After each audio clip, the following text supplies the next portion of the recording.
Jesus. Amém. Um aplauso bem forte para ele. Aleluia. Boa noite, igreja. A paz do Senhor Jesus a todos. Amém. Aleluia. Verdadeiramente o Senhor está aqui. Verdadeiramente sentimos a presença do nosso Deus, porque marcamos um momento com Ele juntos neste lugar. Porque com Ele nós estamos sempre. Ele está sempre conosco. Mas juntos, reunidos, nós marcamos este encontro, este momento, esta hora, e nós louvamos ao nosso Senhor, porque Ele tem abençoado a sua igreja, Deus tem abençoado o seu povo, e nós rendemos graças a Ele. É bom estar na presença do Senhor, é bom estar na casa do Senhor. Aleluia, glória a Deus. Eu quero compartilhar com a igreja a palavra do Senhor no livro de Mateus, no capítulo 27. Aleluia. Aleluia. A ceia do Senhor. Esse cerimonial que nós fazemos todo mês. A igreja que faz toda semana, a igreja que faz de ano em ano, nós fazemos todos os meses. E esse momento cerimonial, esse momento de encontro, que nós chamamos a ceia do Senhor,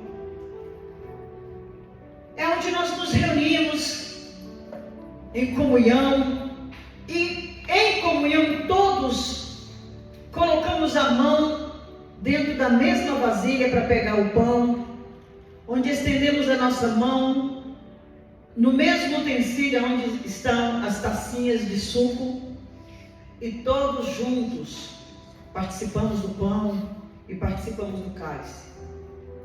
Não é este cerimonial que nos salva, não é essa atitude de tomar a ceia que nos salva, mas o que nos salva é a graça do nosso Senhor.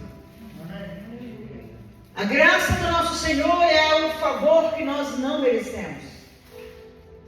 Por mais que eu coloque uma lista de merecimento diante de Deus, de quão bom eu seja, de quão boa coisa eu faço, nada disso vale para a minha salvação. Nada do que eu possa fazer, nada do que eu possa realizar, vale para a minha salvação. Ela é única e exclusivamente pela graça de Deus. Onde um homem que saiu, que deixou o seu trono de glória, deixou o seu céu de glória, deixou o terceiro céu e veio até esse mundo para se fazer homem, sendo ele rico, ele se fez pobre para nos dar o direito de ser ricos, de sermos ricos, nos dar o direito de vivermos, nos dar o direito de voltar para a glória, para morar no céu. Porque nós viemos de lá. Quando nós nascemos, nós recebemos o sopro da vida, que é o fôlego de Deus. Nós recebemos Deus em nós. Nós viemos dele e nós vamos voltar para ele. Mas é acreditando nessa graça, acreditando nesse poder, acreditando nesse favor que nós não podemos merecer, independentemente do que fizermos, nós não merecemos. É acreditando nesse favor é que nós vamos herdar a salvação. E a palavra do Senhor diz aqui em Mateus, eu quero convidar você a abrir a sua Bíblia. Nós vamos ler do versículo 45 até o versículo 53. É uma leitura um pouquinho longa, mas nós vamos ler para a meditação desta noite. Amém? Aleluia. Eu quero que você acompanhe aí comigo Mateus capítulo 27, a partir do versículo 45. A morte de Jesus na cruz, relatada pelo apóstolo Mateus. Eu estava lendo esse texto em todos os evangelhos, então cada um deles relata de uma forma um pouco diferente, mas a mesma coisa, só que Mateus ele fala algo que Marcos, nem Lucas e nem João falou. E diz assim: então profundas trevas caíram por por sobre toda a terra, do meio-dia às 3 horas da tarde daquele dia. E por volta das 3 horas da tarde, Jesus clamou com voz forte: Eloi, Eloi, lama sabachthani, que significa: meu Deus, por que me abandonaste? Mas alguns dos que ali estavam ao ouvirem isso, comentaram: ele clama por Elias. Sem demora, um deles correu em busca de uma esponja, embebeu em vinagre e colocou-a na ponta de um caniço e ergueu até Jesus e deu-lhe de beber. Entretanto, os outros o censuraram: vejamos se Elias vem livrá-lo. Então Jesus exclamou numa voz uma vez mais em alta voz e entregou o Espírito. No mesmo instante, o véu do santuário rasgou-se em 2 partes, de alto a baixo. A terra estremeceu e fenderam-se as rochas. Os sepulcros se abriram e os corpos de muitos santos que haviam morrido foram ressuscitados. E deixando os sepulcros, logo após a ressurreição de Jesus, entraram na cidade santa e apareceram para muitas pessoas. Amém? Glória a Deus. Aqui na primeira parte do versículo 45, fala que houve trevas sobre toda a terra. Eu não sei se sobre toda a terra, evangelista, estava falando só de Jerusalém, de Israel, ou se foi do mundo inteiro.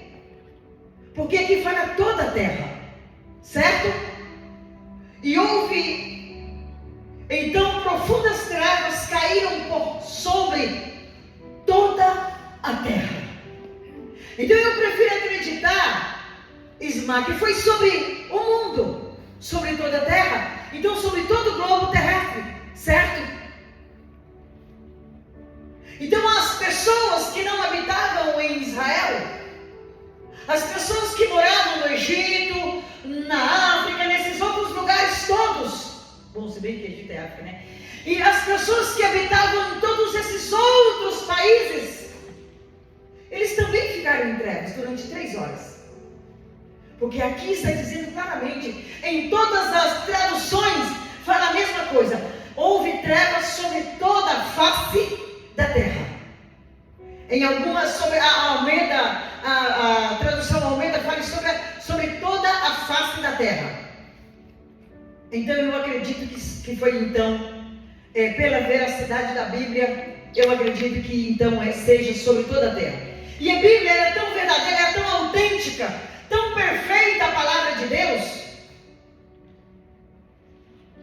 que para nós vermos que a nossa salvação não depende daquilo que fazemos ou dos nossos méritos, a Bíblia não deixa de mostrar os erros dos patriarcas, dos grandes patriarcas, dos grandes profetas, dos grandes homens que nós reconhecemos e podemos inclinar, fazer reverência para eles, porque eram grandes homens de Deus, homens muito usados por Deus.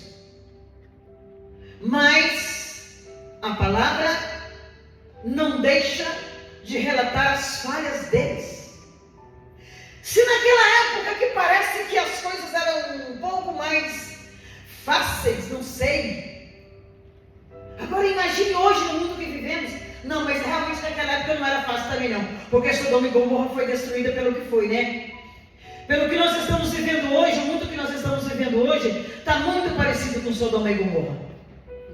As coisas que nós estamos vendo escancarado no meio da rua, dentro dos ônibus, nos pontos de ônibus, em qualquer lugar que nós estamos, nós podemos ver as mesmas coisas que acontecia em Sodoma e Gomorra.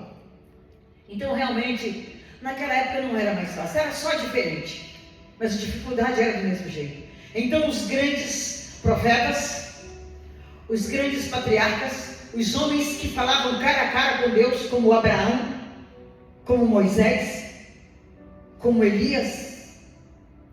Homens que falavam com Deus, ouviam a voz de Deus, e Deus falava, vai para dentro do rio, que eu vou mandar corvos te alimentar, você vai beber da água do rio. Olha, eu vou destruir Sodoma e Gomorra, eu não posso deixar de avisar o meu amigo Abraão, eu vou fazer isso, olha, eu vou destruir todo esse povo, e eu vou acabar com todo mundo, e através de ti, Moisés, eu vou criar então uma nova nação. Era esse tipo de homem que a Bíblia está falando. Abaixa só um pouquinho aqui. É esse tipo de homem que a Bíblia está falando. Todos eles falharam. Todos. O único que a Bíblia não relata nenhuma falha dele foi Enoque, porque esse Deus pegou e levou logo para ele. É o único. O único homem que a Bíblia não relata um erro dele, uma falha dele. Mas também ele viveu uns 300 e poucos anos. E a Bíblia diz que ele andou com Deus. E ele andou de tal maneira com Deus, de uma maneira tão santa e verdadeira, que Deus o para si o tomou. Ele foi arrebatado, ele foi levado vivo. Você já pensou? Você está andando na rua, e de repente aparecer aquele carro de fogo, e te pegar e te levar. Eu não sei se Enoque foi num carro de fogo, Elias foi no redemoinho. O carro de fogo só separou ele de Eliseu, mas foi no redemoinho que levou Elias. A Bíblia diz que o carro de fogo veio e separou os dois, e ele foi levado por um redemoinho. Então são esses homens que a Bíblia fala sobre eles, e nós lemos, pregamos sobre eles. Eles todos falharam. Mas aí Deus olhou para a terra e não viu nenhum justo sequer, mas nenhum mesmo. João Batista nasceu justo, mas ele não era capaz. Que foi o último profeta do Velho Testamento, foi João Batista. Foi o último profeta. João Batista foi o último profeta do Velho Testamento. Ele nasceu, mas mesmo assim, ele não podia, não era capaz de fazer tal sacrifício. Então Deus olhou para ele, como ele não é capaz de fazer esse sacrifício, sendo ele então o último profeta que eu vou levantar nessa geração do Velho Testamento, então eu vou enviá-lo como Elias, para abrir um caminho e para falar para essa gente, começar a preparar a mente desse povo, que o reino está perto. Amém? O reino de Deus. E quando ele fala o reino de Deus está perto, ele está falando da vida de Jesus. Está falando do seu acesso a Deus. Então você pode ter acesso a Deus a qualquer momento, porque o reino dele está dentro de nós. Aleluia! E nós olhamos então a história de como Jesus foi perseguido, de como fizeram tudo para pegar Jesus em alguma falha. E a Bíblia diz que ele veio como homem, porém sem pecado. Ele não cometeu nenhuma falha. Mas por que então que ele foi, que ele não, sendo homem, ele não cometeu nenhuma falha para que ele pudesse perdoar as nossas falhas, para ele ter capacidade de nos perdoar? Mas você sabe qual é o problema? É que nós cometemos erros. Deus perdoa, mas os homens não perdoam. Uma pessoa erra, comete um pecado, e de repente aquela pessoa se arrepende, mas a igreja ficou sabendo. Sabe, a Bíblia diz assim, nesse período de ministério, que esse ano faz 30 anos, no final desse ano, faz exatamente 30 anos que eu estou no ministério de pastorear. 30 anos faz no mês de dezembro, quando eu fui enviada para Anápolis para dirigir a primeira igreja batista independente na minha vida. Então eu tinha 32 anos. Eu ia fazer 33 anos. Nesse inteirinho, nesse período de ministério, cometi erros, muitos erros e muitos acertos, pois eu fui levada sem preparo nenhum para frente de uma igreja. Mas não recuei, não me acovardei, não voltei para trás. Continuei para a glória de Deus. Críticas muitas, rasteiras muitas, traição demais. Mas alguém veio aqui como homem, e o que eu passei não chega a um grão de poeira do pé dele, e ele, portanto, foi até o fim. Nesses erros e acertos, ensinamos pessoas, lemos a Bíblia, ensinamos a palavra, ensinamos a verdade da palavra. Vocês que estão aqui, que são obreiros, consagrados, sabe que a Bíblia diz assim: quando o teu irmão pecar, chama-o entre ti e ele só os dois. Fala com ele, fala do erro dele. Se você conseguir convencê-lo, ganhaste o teu irmão. Se ele não der ouvidos, chama outra pessoa contigo para servir de testemunho. Conversa com ele.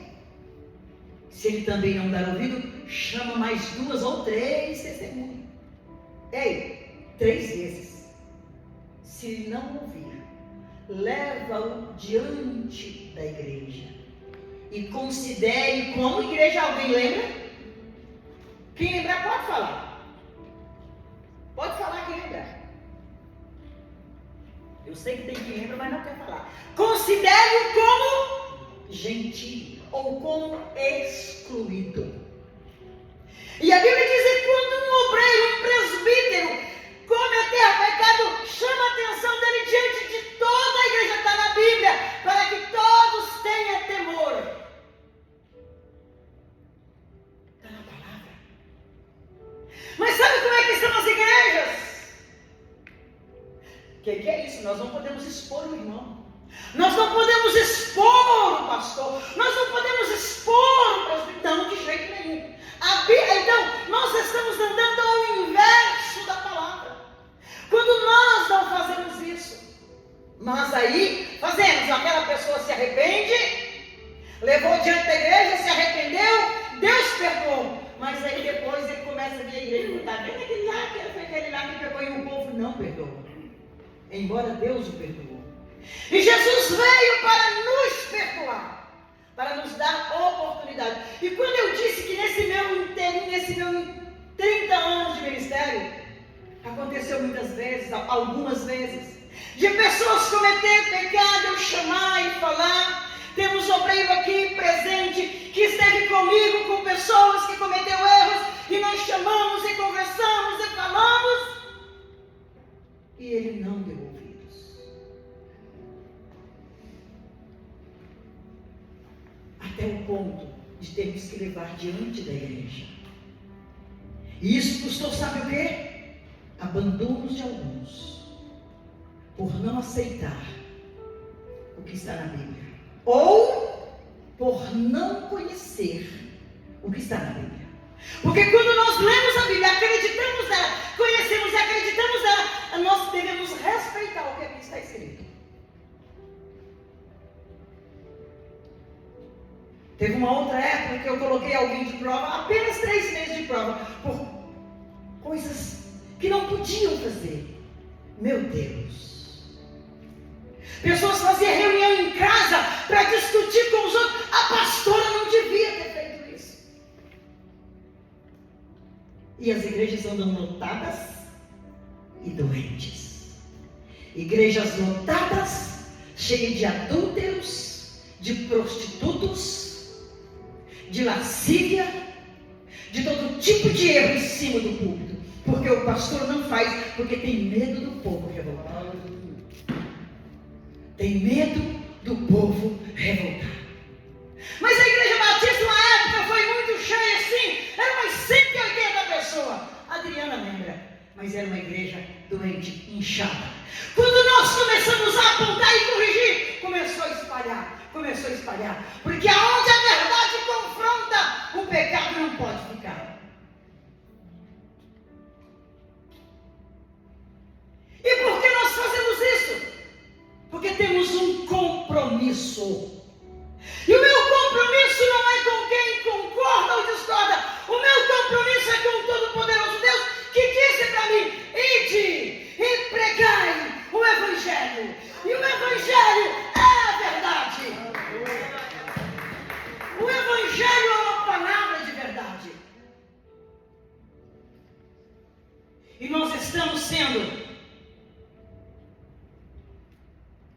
muitas vezes confrontados.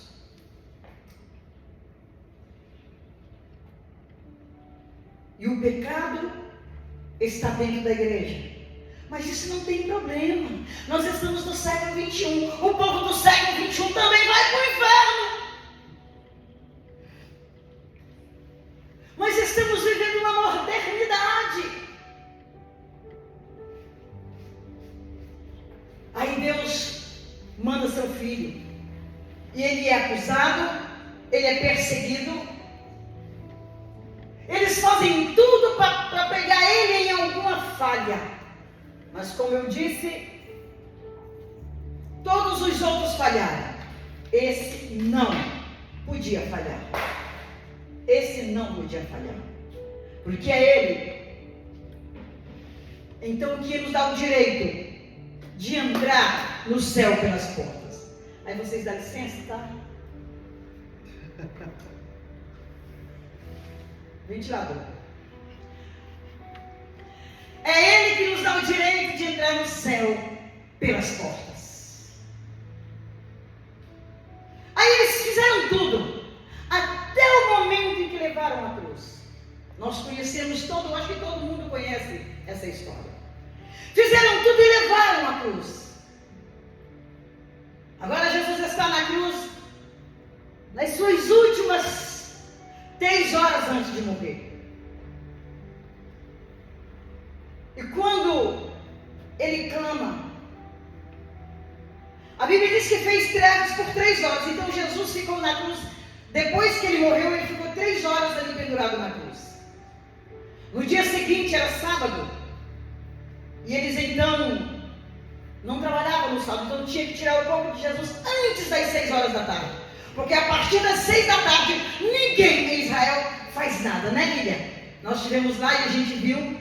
Depois das 6 da tarde, ninguém faz absolutamente nada. Até o sinal do trânsito é parado. Se você for num caixa, tirar dinheiro num caixa, o caixa está parado, não funciona. Nada em Israel funciona depois das 6 horas de sexta-feira.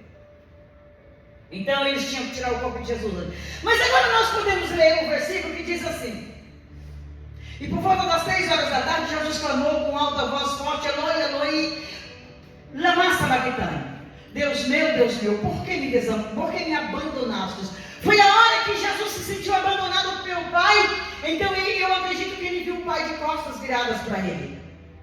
Eu acredito então de todo o trajeto de Jesus, o trajeto da via dolorosa, a coroa de espinhas, chibatadas, de todos esses martírios, o pior de todos para Jesus foi quando ele viu o Pai de costas virada. Nenhum daqueles outros sofrimentos para ele foi tão forte como ele vê o Pai de costa virada para ele. E tudo isso porque nele estava o meu pecado, os nossos pecados. Então, pode passar aí para o outro versículo. Pode passar. Pode passar? Então Jesus clamou com alta voz e entregou o Espírito. O próximo? No mesmo instante, o véu do santuário rasgou-se em 2 partes, de alta a baixa, e estremeceu-se, e fenderam-se as rochas, os sepulcros se abriram. Olha só esse versículo, depois eu vou voltar lá para o véu. Esse versículo diz que os sepulcros se abriram, e os corpos de muitos santos que haviam morrido foram ressuscitados.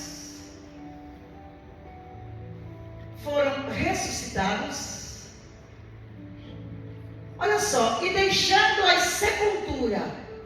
Engraçado que isso está na sequência dos mesmos versículos. Quando nós lemos sem prestar um pouco de atenção, a gente pensa que eles foram ressuscitados e já saíram lá do sepulcro naquela hora. Mas aí está dizendo, eles foram ressuscitados e logo após a ressurreição de Jesus foi que eles saíram do sepulcro. Eles ficaram, depois que eles ressuscitaram, olha só que coisa engraçada. Depois que eles ressuscitaram, eles ficaram 3 dias no sepulcro ressuscitado. Vocês concordam comigo? Quando Jesus deu o brado, os mortos foram ressuscitados.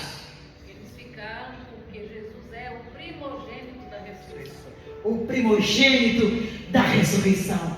Glória a Deus! Eles não podiam sair antes do Mestre. Jesus era o primogênito da ressurreição, foi o primeiro a ser ressuscitado. Mas e Lázaro? Lázaro, Jesus o ressuscitou. O filho da viúva de Naim, Jesus o ressuscitou. Mas quem saía do túmulo por si mesmo? Jesus era o único. Mas aqueles outros mortos não saíram por eles mesmos, eles saíram pelo brado: está consumado, aleluia. E quando ele gritou, está consumado, aqueles mortos ressuscitaram, mas eles tiveram que ficar lá. Nós precisamos nos manter aqui até o terceiro dia. Aleluia! E aí no terceiro dia, quando Jesus ressuscitou, aí foram vistos esses ressuscitados andarem pelas cidades, e alguns voltaram para casa. Há quanto tempo, há quantos anos, não sei. Eles foram vistos andando na cidade. Mas eles só puderam sair depois da ressurreição do sepulcro. Depois que Jesus, imaginam a alegria deles e a vontade deles de sair dali para ver Jesus. Então Jesus agora dá a eles o direito de viver. E alguns foram recebidos no paraíso. Mas o véu do templo se rasgou de alto a baixo. Eu não sei se você já prestou atenção na palavra, na Bíblia, que depois de Jesus não se fala mais na Arca da Aliança. Depois de Jesus não se fala mais na Arca da Aliança. Por quê? Roubaram, esconderam. A Bíblia não fala onde é que ela está. Eu só sei que não necessita mais da arca. A arca não é mais necessária. Porque a necessidade da arca era para estar a glória, a presença de Deus. A arca foi feita aqui na terra, ela já existe no céu. Toda a vida ela existe no céu. Porque o que foi feito na terra é o modelo do que está no céu. Tanto o tabernáculo como a arca e tudo aquilo que estava ali dentro. Tudo aquilo que foi feito aqui, que foi feito no deserto, é um modelo do que está no céu.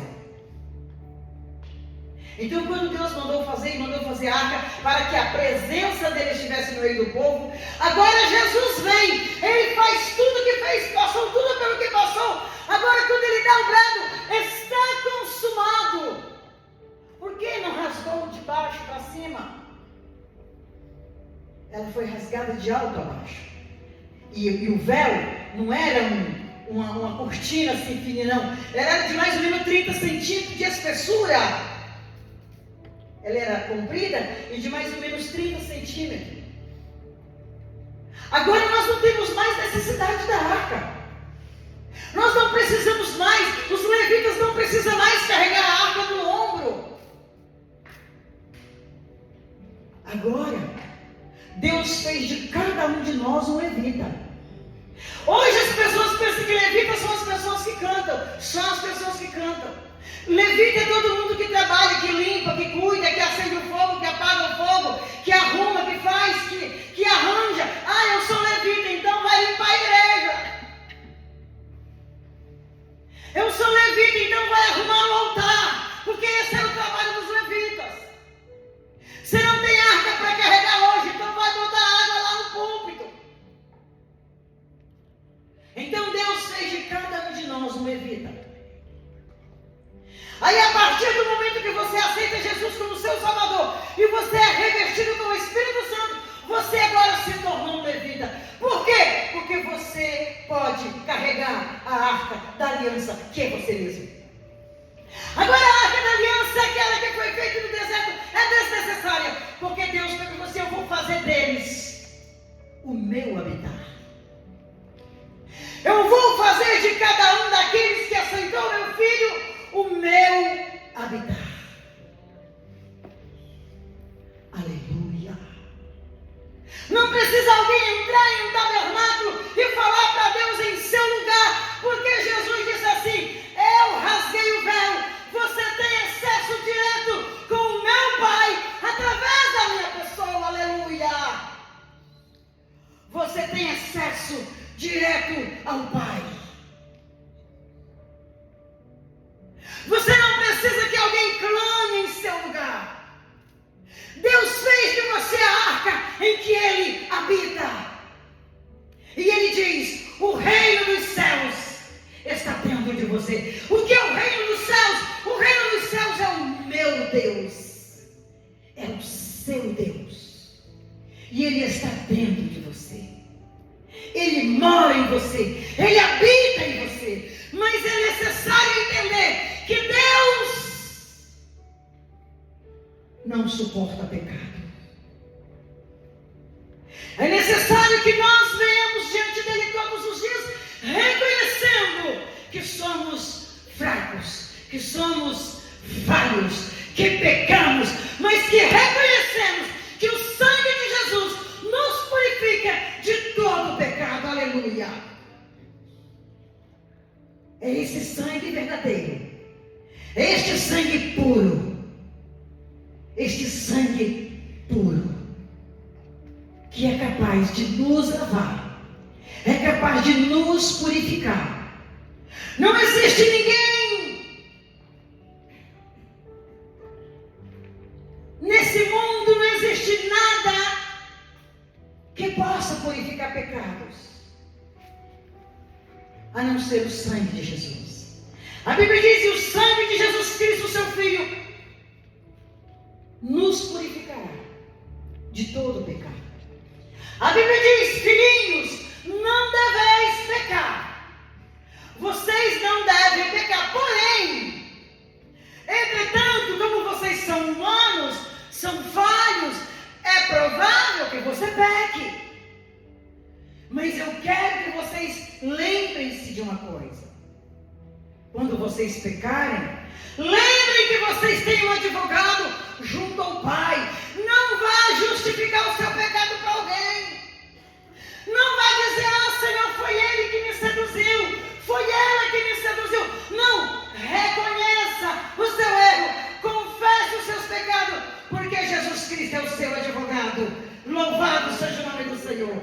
Lembre-se que tem um advogado junto ao Pai, Jesus Cristo, o justo. É Ele a propiciação pelos nossos pecados, não só pelos nossos, mas pelo do mundo inteiro. Então, quando você cometer um erro, não abandone a igreja. Satanás significa acusador.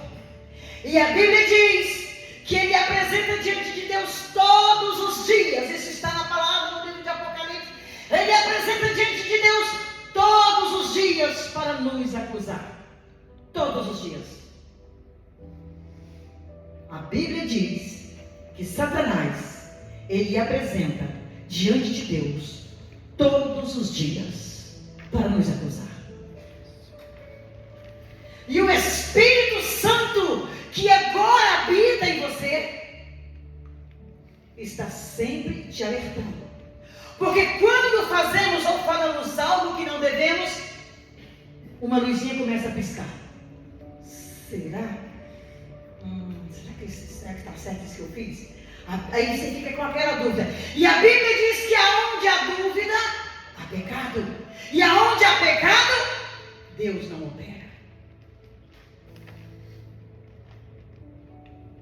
Então, quando você fizer alguma coisa, falar, agir de alguma maneira, que você ficou incomodado, você fala: Senhor, eu reconheço que sou fraco, sou falho, que eu errei, eu reconheço, eu peço, Senhor, que me perdoa, em nome de Jesus.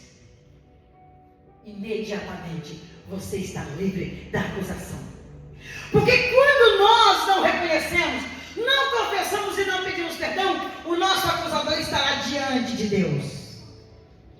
Está vendo? Quando ele pediu autorização para se andar com Pedro, ele foi lá acusar Pedro. Jesus avisou: olha, Pedro, Satanás pediu autorização. Ele disse assim: Satanás recebeu autorização para te passar na peneira, para te esmagar. Satanás recebeu autorização. para te passar na peneira como um pó.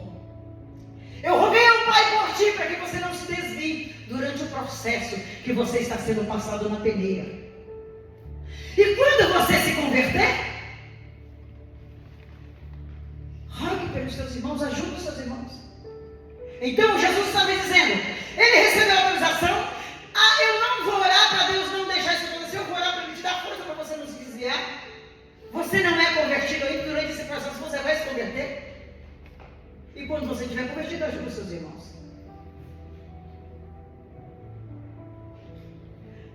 E Satanás recebeu autorização para se andar com Pedro, para passar perto da peneira. Agora eu vou dizer uma coisa para vocês. Quando você estiver passando uma luta que Deus mandou, que tem a luta que Deus manda, e tem a provação que Satanás traz, né?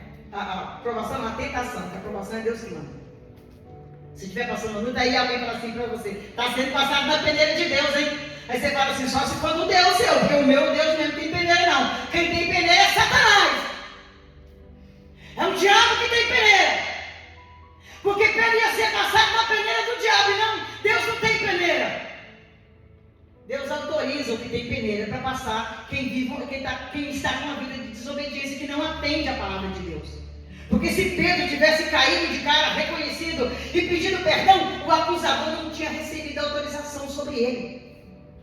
Então é necessário nós sermos inteligentes, sejamos sábios. Quando errarmos, quando pecarmos, imediatamente fala, Deus, eu pequei. Por que Davi era segundo o coração de Deus? Cometeu tanta morte, tanta guerra, cometeu o pecado de adultério, teve várias concubinas que era contra a lei de Deus. Mas a Bíblia diz que ele era segundo o coração de Deus, mas ele nunca justificou que a culpa era da Betseba. Ele nunca falou que foi culpa dela. Ele nunca falou que a culpa era das moças que passavam olhando para ele dentro de cima dele. Aí ele pegava com concubina para ele. Não, ele não fez isso. Ele reconhecia que ele era errado mesmo.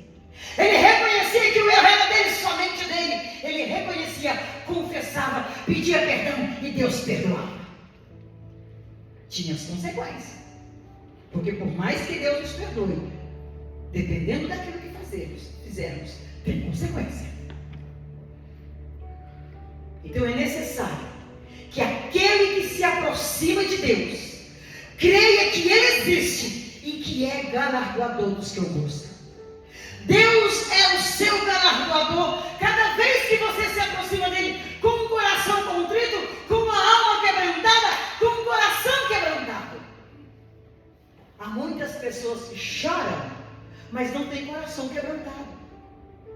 Às vezes chora de medo, de emoção, mas coração quebrantado é quando nos arrependemos e pedimos perdão para Deus. Isso é um coração quebrantado. E um coração quebrantado Deus não despreza. Aleluia! Então quando você souber que alguém cometeu um erro e que ele continua buscando, continua na presença, continua tentando, não seja um dos que dá um chute e joga ele para o fundo do buraco. Pega na mão dele e diz, eu te ajudo. Eu tenho que parecer com o Pai. E ele te diz, eu te tomo pela tua mão e te digo, eu te ajudo. E ele diz o quê? Sede meus imitadores como filhos amados. E é assim que nós devemos fazer. Pegar na mão daqueles que estão fracos, daqueles que estão caindo, e dizer, vem, eu te ajudo. Soldado ferido, você não fica para trás, eu levo você comigo. Agarra no braço, vai girando. Faça igual Simão Sirineu. A Bíblia fala dos filhos de Simão Sirineu, lá nas cartas de Paulo. Rufo e Trovão, Trofeno, um desses nomes esquisitos aí, eram filhos de Rufo, eram filhos de Simão Sirineu. Aquele homem que nem sabia que era aquele homem que estava carregando a cruz. Agora ele vem e eles pegam ele e ajuda ele a carregar a cruz. E por recompensa, Deus coloca a sua descendência lá na frente, nas cartas de Paulo, como servos e discípulos do apóstolo Paulo. Glória a Deus, aleluia! Vale a pena servir a Deus com uma vida santa. Vale a pena servir a Deus com uma vida santa e digna diante dele. Não deixe que o mundo te engane. Não deixe ser enganado pelas consciências desse mundo. Seja crente fiel.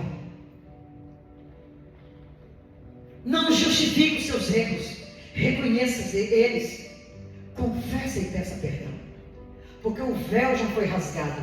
Você tem direito, você tem acesso ao trono da graça com toda a confiança. É necessário que aquele que se aproxima de Deus creia que Ele existe e que é galardoador dos que o buscam.